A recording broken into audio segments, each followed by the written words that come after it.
Western Germany has training areas that look harmless on a map. Green blocks of forest, narrow roads, names you can't pronounce unless you grew up there. On the ground, they're different. Pine trunks packed tight, underbrush that drinks up a sound, trails that seem obvious in daylight and then disappear once the light drops, and your depth perception goes with it. The rotation was routine. Night navigation, small team movement, patrol lanes. You learn the terrain, learn your pace count, learn how far you can push before you start making mistakes. That's the point. It's controlled discomfort, a professional kind of tired. Nothing about the first week stood out. Soldiers complained about wet socks, stiff straps, bad coffee, the usual. The second week is when a few of them started saying the same thing in different ways. That something was moving with them in the tree line, not rushing them, not circling wide, just keeping the same pace, like it understood how they moved. And the strange part was how consistent the pattern was. That was the phrase. The unit rotating through that sector had done similar exercises before. Mixed NATO presence, primarily U.S. infantry, attached to a German training command. The forest sat not far from the Belgian border, part of a region that had seen troop movement for decades. Cold War staging grounds, armored divisions, running lanes through the same tree corridors their grandfathers once trained in. By the second week, sleep cycles were off.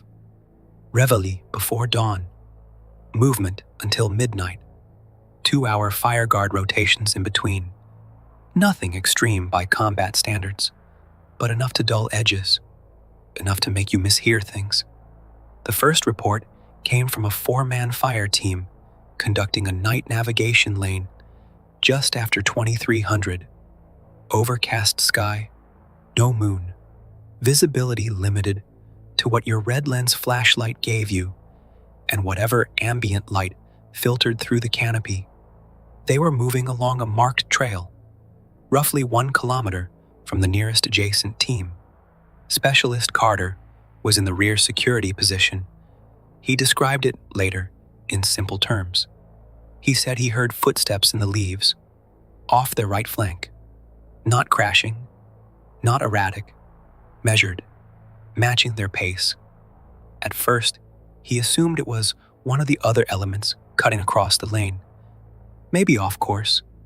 He paused to listen more carefully. The rest of the team halted automatically when he stopped. The forest went quiet. No follow-up noise, no branch snap, no shifting brush. They resumed movement, and within 10 seconds, the sound resumed too.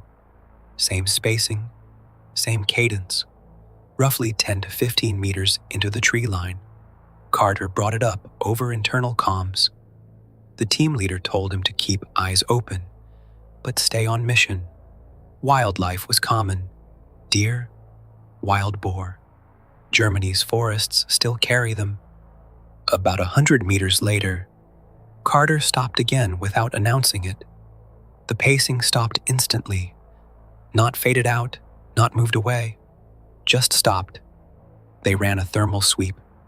Nothing but cold trunks and undergrowth. No heat signature. No reflective eye shine. The team leader chalked it up to sound distortion. Dense trees can reflect noise in strange ways at night. Wind can move leaf beds without moving branches. They completed the lane without further incident. The report wasn't formal. It was mentioned casually back at the assembly area while they were stripping off rucks and draining canteens. The second report came 2 nights later. Different squad, different sector, roughly 3 kilometers away. This time it was Sergeant Miller, leading a 5-man patrol conducting a reconnaissance lane. Miller had prior deployment experience and wasn't prone to imagination. He was known for correcting other soldiers When they overreacted, they were moving in wedge formation along a narrow service road that cut through thicker timber. Around 0100 hours, the point man raised a fist. Movement left side. Miller scanned with his optic. He later said he didn't see a shape at first. What he saw was absence, a darker vertical space between two trunks where there shouldn't have been one. Then it moved. Not fast, not charging. It shifted laterally between trees, keeping roughly the same distance they were maintaining from the road. He gave the quiet hand signal to hold. The shape stopped. No sway of branches, no audible brush contact, just stillness. One of the soldiers whispered that it looked tall, taller than an average man. Miller dismissed it and ordered a slow advance. They adjusted formation slightly to tighten spacing. The shape moved again, pacing them, parallel.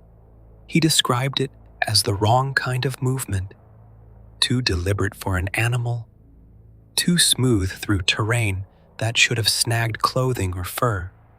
Again, thermal showed nothing. No warm body, no residual heat trail. They advanced another 100 meters before it faded, not sprinting away, just gradually, no longer visible between trunks. The third report came from a German NCO overseeing an adjacent element. He didn't file paperwork either, but he mentioned over coffee the next morning that 2 of his soldiers had complained about boots in the leaves. Boots. He clarified that they were experienced hunters. They knew the sound difference between hooves and soles. What they heard was heavier than a fox, lighter than full combat load. Steady. When they stopped, it stopped. When they shifted direction, it adjusted.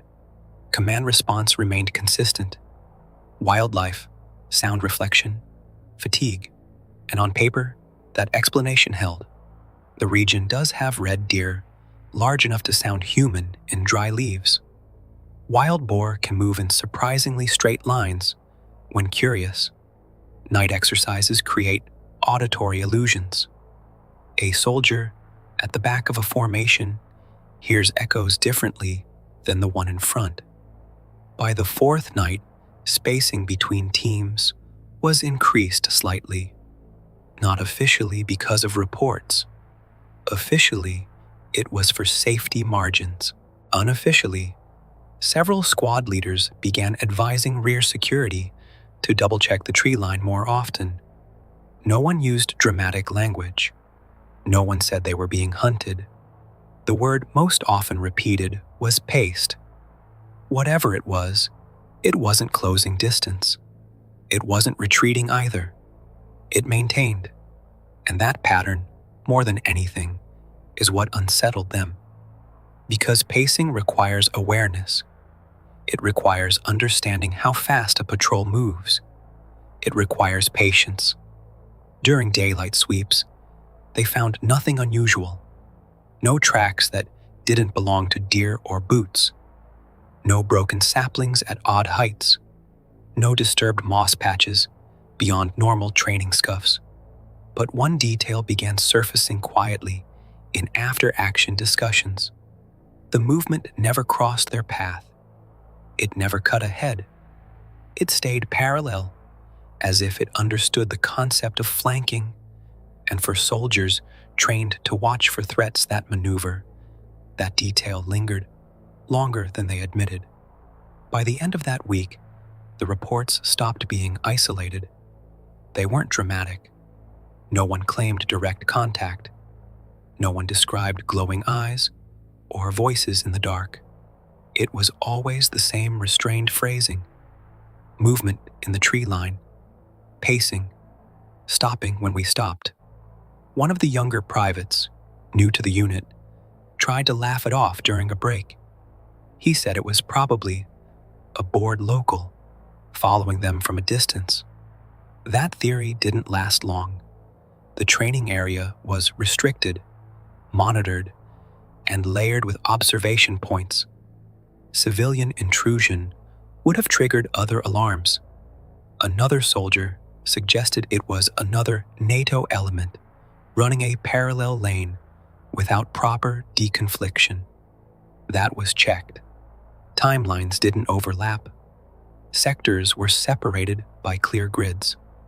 On the 8th night, a platoon-sized element conducted a coordinated navigation exercise across 3 separate routes that converged at a central rally point. The idea was to stress communication under low visibility. They stepped off just before midnight. Corporal Jensen was assigned rear security again. He didn't know about the earlier accounts, or at least no one had formally briefed him. He said later that about 15 minutes into movement, he felt the sensation first before he heard anything, the feeling that someone was matching stride. He kept moving. Then he heard it. A footfall, not ahead, not behind, off to his right. He altered his own pace slightly without signaling, slowed half a step. The sound adjusted. He sped up just a little. The sound followed. He stopped abruptly. The forest held still. No branch sway, no shift of weight, just quiet. He waited 10 full seconds before whispering to the team leader. The leader ordered a short halt and conducted a slow, deliberate sweep with night optics. The tree trunks stood motionless, moss-covered bases, pine needles layered thick over damp earth. Nothing human, nothing warm. They resumed, and within moments, the pacing returned. Jensen said what bothered him most wasn't fear, it was precision. Animals don't normally maintain perfect interval. They drift, they veer, they cut across scent trails. This didn't. It kept distance like it understood personal space. At the rally point, 2 other teams reported similar experiences from opposite approaches. None had seen anything clearly. One mentioned a tall, dark outline shifting between trees without disturbing branches. Another described the distinct impression of shoulders where a trunk should have been. Command gathered the squad leaders. Quietly, there was discussion about wind patterns, about how pine forests can amplify and redirect sound in unusual ways. Someone referenced how layered leaf beds can echo footfalls at angles that seem lateral when they're actually behind you. It was rational, it made sense, but it didn't explain why the sound always stopped exactly when the patrol stopped. The German NCO, who had mentioned boots and leaves earlier, offered a small historical detail during that same conversation. The region had once been used for Cold War reconnaissance training by multiple nations. Long-term exercises, sometimes involving shadow tracking drills, where instructors would follow trainees without being detected. He suggested maybe some old training practice had influenced perception. Soldiers expecting to be evaluated might unconsciously imagine pursuit. The problem was that none of these night lanes involved opposing force units. There were no instructors in the woods, no evaluation teams, just blank forest and grid coordinates. Over the next few days, something subtle changed in behavior. Rear security rotated more frequently. Teams tightened formation slightly without being told to. Conversations at night were shorter.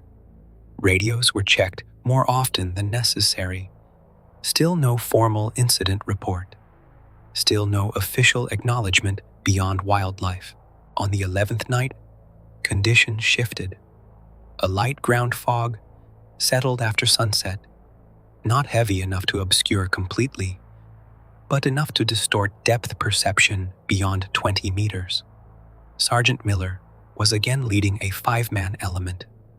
This time, around 0030 hours, the pacing began almost immediately After they entered a thicker patch of timber, he described the sound differently now. Not just leaves, weight transfer, the subtle compression of damp soil. He halted the team and stepped off the trail 2 meters into the undergrowth, intentionally breaking the predictable line.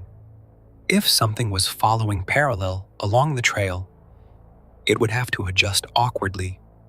The sound adjusted cleanly, still parallel, still outside visual range. Miller called for a bounding advance. 2 soldiers moved forward while the rest covered. They shifted axis about 15 degrees off original route. Again, the pacing realigned. He admitted later that this is when the feeling changed. It was no longer just curiosity. It felt observed. Not in a predatory way, in a measured way, like something studying their movement pattern. They conducted a controlled thermal sweep in a slow arc. Cold brush, cold trunks, no residual heat trail. After roughly 3 minutes of silence, the pacing faded gradually, not retreating rapidly, just absent. The following morning, they ran daylight reconnaissance over the exact sector. The ground was soft enough to take impression. They found their own boot tracks clearly, small deer prints, one set of boar tracks crossing perpendicular. Nothing else. No parallel stride. No disturbed moss beyond what 5 soldiers would produce. At that point, fatigue became the primary explanation. The cumulative effect of poor sleep, physical exertion, and heightened alertness. The human brain is wired to detect pattern and threat, especially in ambiguous environments. In darkness, peripheral motion can be constructed by expectation alone. And yet, the reports continued. Always the same distance, always lateral, never closing, never fully revealing. By the 12th night, route planning adjusted again. Teams were staggered more deliberately. Intervals between lanes widened, not because of confirmed threat, but because something about the repetition unsettled enough people in leadership to add margin. One private admitted quietly that he began counting the steps between his own footfalls and the ones he thought he heard. They always matched. He tried deliberately dragging one boot slightly to create asymmetry. The parallel sound mirrored the rhythm shift within seconds. He never told his team leader that detail formally. He mentioned it weeks later, after rotation ended. There were no injuries, no missing equipment, no physical evidence, just the shared description, parallel movement, stopping when they stopped, adjusting when they adjusted, as if whatever it was understood how small units maneuver. By the final days of the rotation, the reports had become something no one officially discussed, but everyone quietly anticipated. You could see it in small behaviors. Rear security positions rotated more frequently than usual, not because doctrine required it, but because no one wanted to hold that slot for too long. Soldiers who normally kept their optics lowered between halts began scanning automatically into the tree line. Even during short pauses, radios stayed a little louder than necessary. No one said they felt threatened. That wasn't the word. It was more accurate to say they felt accompanied. On the 13th night, a combined element moved along a fire break that cut through the densest portion of the forest. The ground was damp from light rain earlier in the evening. Pine needles stuck to boots. The air carried that muted, heavy quiet that follows moisture. Lieutenant Anders was walking just behind the point man. He had been skeptical from the beginning, privately attributing the earlier reports to echo distortion and suggestibility. He had studied enough psychology to know how quickly narratives can form inside small groups operating under stress. About 20 minutes into movement, he heard it himself. Not loud, not crashing. A single distinct footfall in wet leaves, slightly offset from their line. He paused without signaling, wanting to test it. The sound stopped. He resumed. It resumed. He turned his head slowly, scanning left. For a brief moment, he described it as no more than a second. He thought he saw vertical alignment where there should have been staggered trunks, a tall, narrow shape between two pines, too symmetrical. Then it shifted, laterally, disappearing behind another trunk. He told no one at the time. Instead, he ordered a controlled halt and had the team conduct a slow 360-degree scan. No movement detected. Thermal returned nothing. They continued. For the next 5 minutes, the pacing followed again. Then, just as gradually as it had begun, it ceased. The following morning, Anders quietly compared notes with Sergeant Miller. They described nearly identical distances, roughly 10 to 15 meters, always just beyond comfortable visual clarity, always maintaining formation parallel. Miller admitted something he hadn't said before. On the previous night, when he had deliberately altered axis by 15 degrees, he had felt a shift in the forest itself. Not wind, not branch sway, a subtle change in pressure, like something adjusting its path to maintain geometry. He laughed when he said it, as if embarrassed. Anders didn't laugh. He asked a simple question. Did it ever cross in front of you? No. Did it ever circle behind? No. Did it ever close distance? Never. That consistency became the defining feature. In training, opposing forces maneuver to flank, to test spacing, to probe weakness. Animals, when curious or territorial, often cut across scent lines or approach cautiously before retreating. This phenomenon, whatever its source, did neither. It maintained. The forest itself has history layered into it. Western Germany's wooded regions have carried troops for centuries. Prussian drills, World War movements, Cold War armor columns idling beneath pine canopies. The land remembers footsteps. Some local historians note that certain training sectors overlap with older military routes dating back to the 19th century. Soldiers have moved through those same corridors, generation after generation. It is possible that memory, cultural or environmental, plays tricks on perception. When you walk where others have marched, especially at night, it can feel like echoes remain. It is also possible that repeated exposure to low visibility environments heightens the brain's pattern recognition to the point of projection. Sleep deprivation alters auditory processing. Studies show that under prolonged fatigue, the mind fills in incomplete sensory data. A rustle becomes a stride.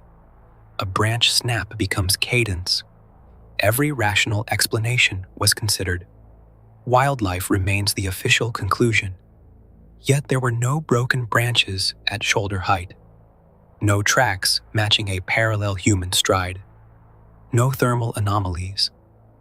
Just consistent accounts from individuals separated by distance, rank, and prior belief. After the rotation ended, the unit returned to garrison. Equipment was cleaned. Reports were finalized. The forest became a memory. But months later, during informal conversations, the same detail resurfaced. It understood spacing. It matched interval.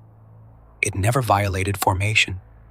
One soldier, who had since transferred, admitted that during his last night on that rotation, he had spoken quietly into the darkness, not out of fear, Out of curiosity, he whispered, "I know you're there." The pacing stopped immediately and did not resume. He told that part of the story only once. No one documented it. No one added it to after-action notes. Officially, nothing unusual occurred in those woods. Unofficially, enough trained observers described the same pattern that it lingered.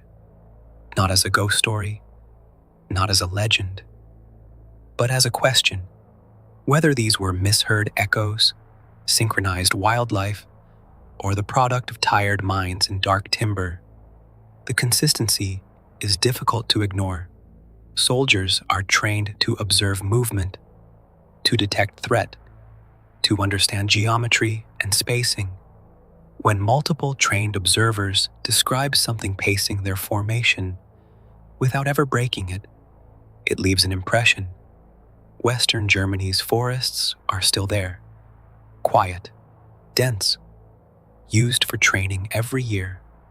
And somewhere in those trees, if you move carefully enough at night, you may find yourself listening for footsteps that are not quite yours.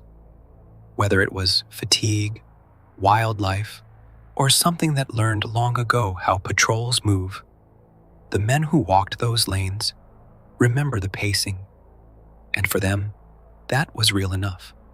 Whether these were hallucinations, echoes, or something else entirely, these stories have been shared quietly for years, and for the people who experienced them, they were very real. If you've heard similar accounts from training grounds or deployments, share them respectfully. These stories aren't about proving anything. They're about remembering what it felt like to move through dark timber and realize you might not be alone.